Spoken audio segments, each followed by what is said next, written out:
We're going to shift our focus now to the story that's really dominated the headlines in this crisis, and that has been the plight of lakhs and lakhs of migrants across India. Even almost 2 months into this lockdown, we're seeing people struggling to get back home, even though trains and buses have been announced to take them back from so many different states. There are many who are still making the journey by foot. And to just give you a sense of how desperate the situation has become, look at these pictures that we got today from Satna in Madhya Pradesh. This is a train in which was traveling between Bihar and Mumbai. And you can see migrants here clashing inside over food packets. And that is what it has come to. Please remember that many of these people are daily wage earners. They do not have enough money. They do not have daily access to good food. And these pictures really tell you the story of just how desperate things have become coming from Satna here in Madhya Pradesh inside that train.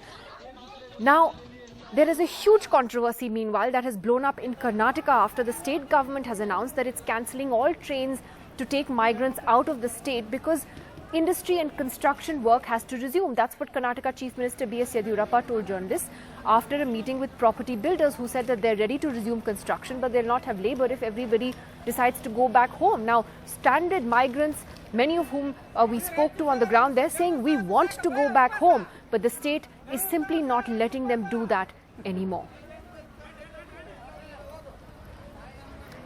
I spoke earlier to Ashwath Narayan, the Deputy Chief Minister of Karnataka, on this decision. And Mr. Narayan, the decision to stop migrant trains is being widely criticized. The main argument is that migrants have to be given the choice of whether they want to stay or whether they want to leave. Madam, you know very well the kind of situation now. The migrants, most of them, they are from few particular states. Many of them are returning from many of the states to respective state where they belong. And if you look at the numbers, it is too big. And along with that, the logistics doesn't permit for it.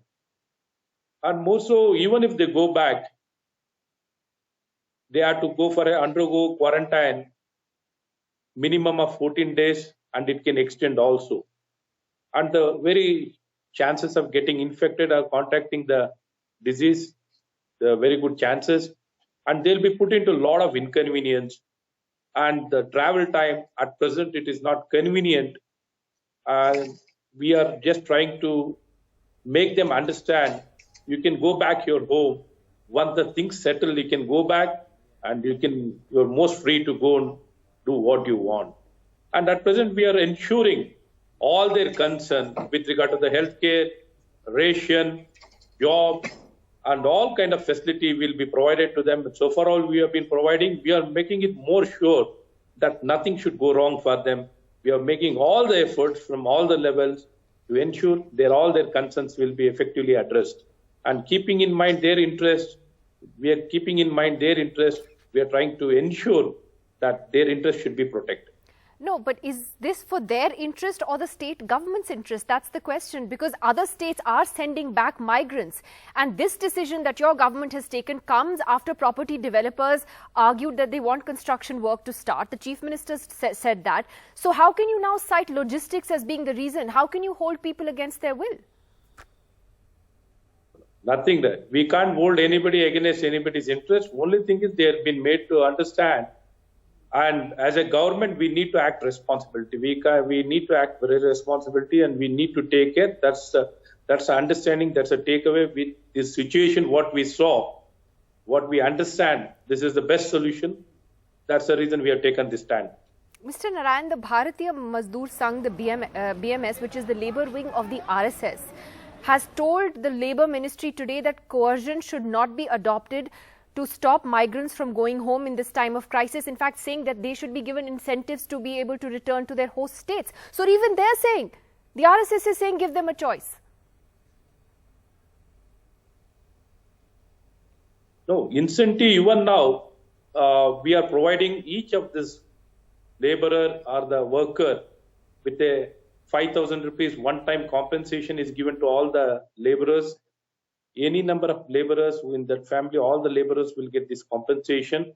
And more so from the the people who are employed, they are also taking care of them, and even the government is providing them all the ration, financial compensation, everything is being provided, and they've been taken care, and we are ensuring this is the best decision as a responsible government. It is our responsibility to take care of them. We are taking care of them, madam, and it is subject to, see, anybody can have a two opinion, two angles will be there. Probably the questionability, scrutiny, everything will be there, but this is in their good interest, their own interest. This decision has been taken. You keep saying that this is for their interest, but didn't this decision come because property developers said that they want to start construction? Even the construction, we have prevailed upon even yesterday we had called the meeting of even the developers, the contractors, everybody was called yesterday, meeting was called, and they were also requested to start so that all our laborers get engaged. They need work, they need livelihoods, they need to be provided jobs. So why don't you start? Don't delay any further. Please start immediately. That is what we have put across to all the developers, contractors to start the work so that they'll get job and they can get engaged. It is not that, if you keep seeing in a bad light, I don't think so. That's right. This has been done with utmost concern. See, this concern in the interest of all these people, it has been taken, not with any selfish motive, with any vested interest, it has not been taken. I want to be very clear about it. But I have a simple question, Mr. Narayan. How can you stop people from going home if they want to go home? How can you do that? See, it is not any other condition where you can do however you want, movement can be allowed. See, particularly in this backdrop of COVID-19, it is an infectious disease, a contact disease. You know how much of restriction is there, how much of resistance is there to cross each state, each border. It is not so easy. And many of the reservation challenges are there. In each place, there are a lot of resistance. It is not just Karnataka. It is beyond all these things. The conditions, they can't just freely move around. Everywhere they go, they are put into a lot of tests and they have been quarantined. A lot of issues are there, madam. So it is not something, it has been a free movement. Nothing is preventing them. It is a lot of restrictions are there, a lot of challenges are there. In this backdrop, we are trying to, once the things settle, they'll be allowed. They are free to go wherever they want. We can't hold them back. We are not going to hold them back. Anybody will not hold back anybody. They'll be free to move around. They can go anywhere they want, but not in this situation. Once the thing settles, we'll allow them to move around. Well, Mr. Narayan, you're not able to explain why other states are letting migrants go home. The Home Ministry has allowed migrants to move, and yet Karnataka has a problem with it. So, still don't understand the logic for this. But thanks very much for joining us. Joining us tonight on the big political story, which is this story, is Professor Gaurav Vallabh, spokesperson of the Congress, Rajat Sethi, economist, political analyst, supporter of the BJP, also with us tonight.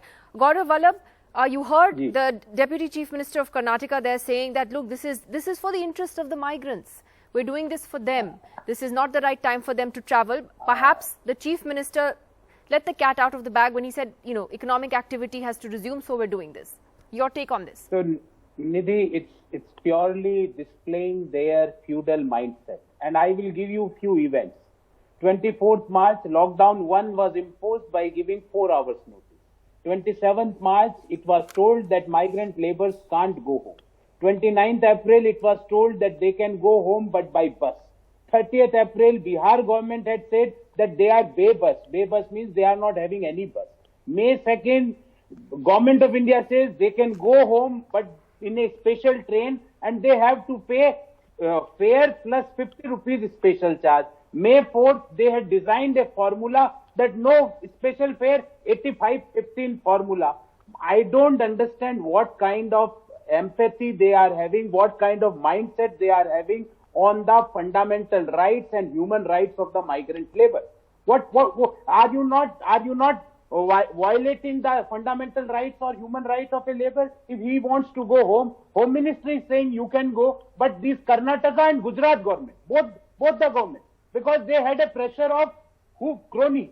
They are pressurizing, then what? Let me ask Rajat Sethi about that. Rajat Sethi, isn't this deeply problematic? In fact, I don't even know if it's legally possible to stop people from being allowed to go home?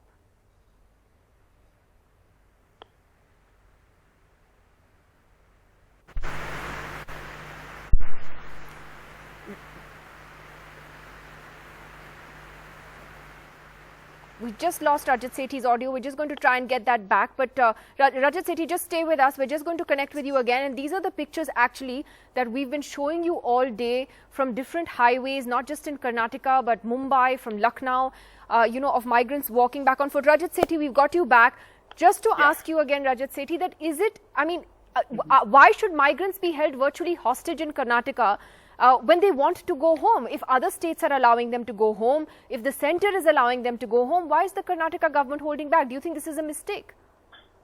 So, Nidhi, if I were to put forth my thoughts, I would say that unfortunately, public policies do not inform our politics. Politicians love to do politics on every issue. Does sound public policies, will they ever be able to govern a situation? Now, what does a public policy say? That you don't just have to look at the imminent fear that these migrants are facing. What is the immediate fear that the migrants are facing right now? They believe somehow that they do not want, Corona is widespread pandemic, and eventually everybody will get infected, and we don't want to die away from our family in the cities which do not belong to us. We are not natives of this place. Let us all rush back. That's the immediate fear which is predominant in all the migrants everywhere. Now, this is fact number one. The second immediate thing is the number of migrants. Now, if you look at any tier 2 cities, barring tier 1, everybody else is essentially a migrant. I know from my hometown, Kanpur, there are around 5 lakh people who are living in various parts of the country. I know about Jharkhand, for instance, there are lakhs and lakhs of people who are not just in Karnataka, but in every other state. Now, you've barely opened few trains because you essentially the government and the policy makers fear that if you open up the public transportation, especially train, etc., you would allow the migrant laborers to go essentially to the villages, and which so far have not seen. But they are doing that from other parts of the country, Rajat Sethi. Why not Karnataka? Why is Karnataka preventing it? And also, they may be scared for whatever reason. But all of us want to be with our families at this time. Why should we be telling India's poorest what is good for them? Because it sounds kind of patronizing. That is true. I agree. And if you cancel the migrant trains, it doesn't mean that you are essentially going to permanently stop the movement. What is happening here, if you see in Maharashtra too, there are kilometers and kilometers of migrants queuing up for the medical test because they know if they were to board a train, they require a medical certificate. Now, see, we are unable to manage the situation because of the sheer scale that is associated with it. Now, what do? We can clearly say that these migrants can go back to their villages. And you know what? I'll give you one small instance. In Jharkhand, some of the IS people, what they are saying that these migrants who are coming, let us put them in isolation wards. We will keep them for 15 to 20 days there, and we are going to pay them 10 rupees a day. This is what the Jharkhand government is saying. You see, Rajat Sethi, if what you are saying, a logistical nightmare, is what the Karnataka government would have, kept its story straight and said, bhai, we logistically cannot do this, then okay, one can have a debate on it. But Gaurav, the problem is the Karnataka government is not saying what Rajat Sethi is saying. It's saying different things. It's saying we know what's good for them. Construction work has to start. So make up your mind. What's the line, right? Nidhi, the gentleman gave a wonderful lecture on public policy and governance. Why the hell he can't teach public policy and governance to the Home Minister?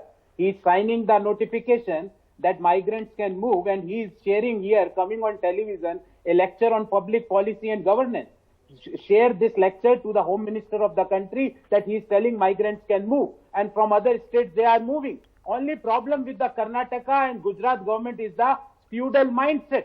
This is a pure violation of human rights. It is a pure violation of a fundamental right of a person, that why can't he move? You are saying he can't move because he is a poor. Rajat Sethi can move because he is not a poor. There are two sets of rules. One set of rules for the poor migrant laborers and one set of rules for this gentleman on the television. He can move. because he's having the money to move from one place to another. That's exactly what I'm saying. Don't make these that type of lying statements. See, first of all, I think Yes, Gaurav Rajat. Vallabh neither reads any notification or nothing of that sort. Even I'm not allowed to go back to my home. Okay, I am also stranded and I will continue to remain stranded because the larger interests have to be kept in mind. But if politics takes primacy of the day, you will never find solutions. Tell me about why are you paying 10 rupees to these people who are coming from Hyderabad in the trains? You're locking them up in isolation. What? Giving them 10 rupees a day? Isn't this we are talking shameless about migrant labor. He's telling 10 rupees. That is the only problem. You don't have anything about a problem. You don't want to solve a problem. Make it to the another state. I'm saying why it is happening in Manipur, why it is happening in Meghalaya. We are bored with your argument. Simple question is that. Okay, 1 second, guys. We're talking at the same time. Rajat Sethi, the simple question is, if the centre has issued guidelines saying that people can move, migrants can move. Look, the difference is you can't go home. You know, thankfully you have a roof over your head, you have food to eat, you're with your family here. These guys don't have that luxury. They don't have food, they don't have money, they want to go back to their families, and it's not for us to sit here and decide if they should or shouldn't go. I am only asking Rajat Sethi that has this been mishandled by the Karnataka government? Do you think there needs to be a rethink? Because trains were going just fine till yesterday and then they stopped. See, your show started off with the Satna example. I can give you similar examples spread across wherever the train has moved. We have seen that there is a sense of panic. Which politician of the day is coming out and saying that there is very little to panic? You will eventually go back. Let the public transportation start off in a staggered manner. See, everybody, 5 kilometers of queues. You look at Hyderabad today. Ask reporters. There are queues running in tens of kilometers of people queuing up in the heat. And they're asking that do test for me. I need the medical certificate to board the trains, and there aren't sufficient number of testing facilities to even test these migrants. Rajat Sethi, you're right. You're right. There is panic. My point is you can continue this confusion. There is panic. Or you can tell but let me tell you that panic has only been heightened by the fact that those who can't go home feel that they have no choice but to walk, including a woman today who my colleague Sohit Mishra met on the Mumbai-Nasik highway, who's 7 months pregnant, and says that she's going to walk anyway because she doesn't have a choice. I'm afraid we're out of time, but I think that these are questions that, you know, when we look at the faces and we put names to the faces of that's the woman, the 7-month pregnant woman today that Sohit met. Nikita is her name. She's walking away from Mumbai. She's going to walk 500 kilometers to go back home. Please remember that they are desperate. Nobody wants to do this. The heat is searing. The circumstances are horrible. And these are desperate times for India's most vulnerable people. And those are the images we leave you with tonight. I think before all of us decide to lecture what India's poor should do, please think of women and people like Nikita.